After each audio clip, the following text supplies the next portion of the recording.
নমস্কার বন্ধুরা, ত্রিহাস lifestyle and mom চ্যানেলে আপনাদের সকলকে স্বাগত জানাই। আজকে আবারও চলে এসেছি বাচ্চাদের জন্য খুবই পুষ্টিকর একটা খাবার নিয়ে। গরমে বাচ্চাকে দিতে হবে হালকা পাতলা অথচ পুষ্টিকর খাবার, যে খাবারগুলো থেকে বাচ্চার গ্যাস হবে না আর শরীরে অস্বস্তি হবে না। তো যাই হোক, এইবারে কিন্তু আমি মূল ভিডিওতে চলে এসেছি। এখানে গ্যাসে একটা প্যান বসিয়ে দিয়ে দিলাম অল্প পরিমাণে ঘি। এবার ঘিটা কিন্তু ভালো মতো প্যানের মধ্যে ছড়িয়ে নিতে হবে। এরপর আমি এখানে দিয়ে দিচ্ছি বাচ্চা চাহিদা অনুযায়ী ডালিয়া। এবার গ্যাসের ফ্লেমটাকে লোতে রেখে আমি ডালিয়াগুলোকে ততক্ষণ পর্যন্ত নেড়ে চেড়ে নেব যতক্ষণ না ডালিয়াতে একটা সুন্দর গন্ধ বেরোবে আর ডালিয়াগুলো একটু মুচমুচে হবে। ভিডিওটিতে একটা লাইক করে দেবেন, আর আমার ভিডিওটি কিন্তু না টেনে পুরো দেখবেন দয়া করে। চ্যানেলে নতুন হয়ে থাকলে চ্যানেলটাকেও সাবস্ক্রাইব করে দেবেন প্লিজ। এইবারে আমার এখানে ভাজা হয়ে গেছে, ডালিয়াগুলোকে ঠান্ডা করে আমি ব্লেন্ডারে দিয়ে নিলাম। দিয়ে আমি ব্লেন্ডারটা ঘুরিয়ে নিয়ে ফিরে আসছি। তো ব্লেন্ডারটা ঘোরানো হয়ে গেছে। এইখানে কিন্তু এটার আমি একটা গুঁড়ো তৈরি করে নিয়েছি, আর আমি এটা দানা দানায় রেখেছি। বাচ্চারা চিবিয়ে খেতে না পারলে আপনারা কিন্তু এটাকে একটা পাউডার বানাতে পারেন। চলে এলাম মূল রান্নায়। এখানে কিন্তু অল্প পরিমাণে ঘি দিয়ে দিলাম। এরপরে আমি এখানে কিন্তু দিয়ে দিচ্ছি অল্প মিষ্টি কুমড়ো। মিষ্টি কুমড়োগুলোকে কিন্তু আমি গ্রেট করে নিয়েছিলাম, আর এগুলোকে কিন্তু আমি ভালো করে ভেজে নেব। আর এই গুঁড়োটা কিন্তু আপনারা বেশি করে বাড়িয়ে 10 থেকে 15 দিন রেখে বাচ্চাকে কিন্তু খাওয়াতে পারেন। এইবারে সেই গুঁড়োটাই কিন্তু আমি এখানে দিয়ে নিলাম। দিয়ে ভালো করে কিন্তু একটু নেড়ে চেড়ে মিশিয়ে নেব। মিশিয়ে নিলে এটা কিন্তু ভালো করে মিশবে। আর এরপরে আমি এখানে দিয়ে দেবো জল। আর বাচ্চারা যদি 1 বছর বা তার বেশি হয় বয়স, আপনারা এখানে কিন্তু গরুর দুধও ব্যবহার করতে পারেন।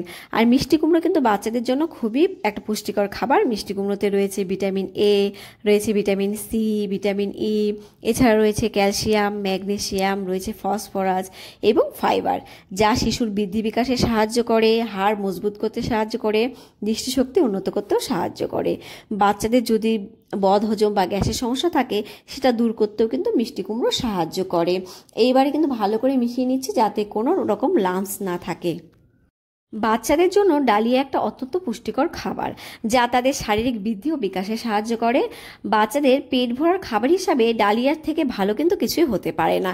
আর এই পর্যায়ে কিন্তু আমি একটা গোটা এলাচ দিয়ে দিলাম। আর এই এলাচটা দিলে কিন্তু খাবারটা যেমন সুস্বাদু হবে, আর বাচ্চাদের হজমও কিন্তু তাড়াতাড়ি হয়ে যাবে।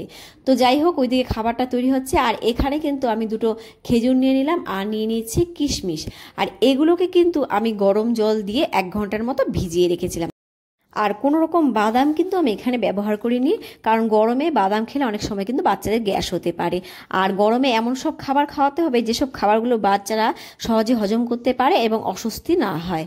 তো যাই হোক, 1 ঘন্টা পর কিন্তু এগুলো খুব সফট হয়ে গেছে। আর এগুলোকে আমি ব্লেন্ডারে দিয়ে একটা পিউরি তৈরি করে নিলাম। তো পিউরিটা রেডি হয়ে গেছে। চলে এলাম আবার রান্নায়। আর এখানে কিন্তু আমি চেক করে নেব যে কুমড়োটা সেদ্ধ হয়ে গেছে কিনা। তো কুমড়োটা পুরোপুরি সেদ্ধ হয়ে গেছে। এইবার কিন্তু আমার তৈরি করে রাখা পিউরিটা দিয়ে এখানে ভালো করে নেড়ে চেড়ে রান্না করে নেব। আর আপনারা চাইলে কিন্তু বাদাম ব্যবহার করতে পারেন। ডালিয়াতে কিন্তু রয়েছে প্রচুর পুষ্টিগুণ, যেমন রয়েছে ফসফরাস, ম্যাগনেসিয়াম ও আয়রন, যা বাচ্চাদের সার্বিক ও শারীরিক বিকাশে সাহায্য করে। এছাড়া রয়েছে ফাইবার, যা কিন্তু বাচ্চাদের হজম ক্ষমতাকে উন্নত করতে সাহায্য করে, কোষ্ঠকাঠিন্য কমাতে সাহায্য করে। ডালিয়াতে রয়েছে প্রোটিন, যা কিন্তু পেশির বৃদ্ধি ও মেরামতে সাহায্য করে। এছাড়া রয়েছে ভিটামিন বি, যা মস্তিষ্কের কার্যকারিতাকে উন্নত করে। ডালিয়া বিভিন্ন সংক্রমণের হাত থেকেও কিন্তু শিশুকে রক্ষা করতে সাহায্য করে। তো এখানে কিন্তু আমি 2 মিনিটের মতো রান্না করে নিলাম। তো রান্নাটা আমার হয়ে গেছে। এর গ্যাসের ফ্লেমটাকে অফ করে দিয়ে আমি এখানে অল্প গরুর দুধ মিশিয়ে নিলাম। আর যেসব বাচ্চারা ফর্মুলা মিল্ক খায়, আপনারা কিন্তু ফর্মুলা মিল্কও এখানে অ্যাড করতে পারেন। আর এখানে কিন্তু টক দইও ব্যবহার করতে পারেন। তো এখানে কিন্তু আমি এলাচটা ব্যবহার করেছিলাম, সেই এলাচটাই ফেলে দেবো, কারণ খাবারের সময় কিন্তু না ফেললে বাচ্চা। কিশমিশেও কিন্তু রয়েছে প্রচুর পুষ্টিগুণ। কিশমিশে রয়েছে ভিটামিন, খনিজ, অ্যান্টিঅক্সিডেন্ট, রয়েছে ফাইবার, আয়রন, রয়েছে ক্যালসিয়াম, ফসফরাস ও পটাশিয়াম, যা কিন্তু বাচ্চাদের রক্ত স্বল্পতা দূর করে, স্মৃতিশক্তি উন্নত করতে সাহায্য করে, রোগ প্রতিরোধ করতেও সাহায্য করে। তো এখানে কিন্তু আমার খাবারটা একদম রেডি হয়ে গেছে। নিয়মিত কিশমিশ খাওয়ালে বাচ্চাদের ওজনও কিন্তু দ্রুত বৃদ্ধি পাবে। তো এই পর্যন্ত আমার সঙ্গে থাকার জন্য আপনাদের অসংখ্য ধন্যবাদ। আজকে এই পর্যন্ত, দেখা হবে নেক্সট ভিডিওতে। ভালো থাকবেন, বাচ্চাকে ভালো রাখবেন। Bye bye.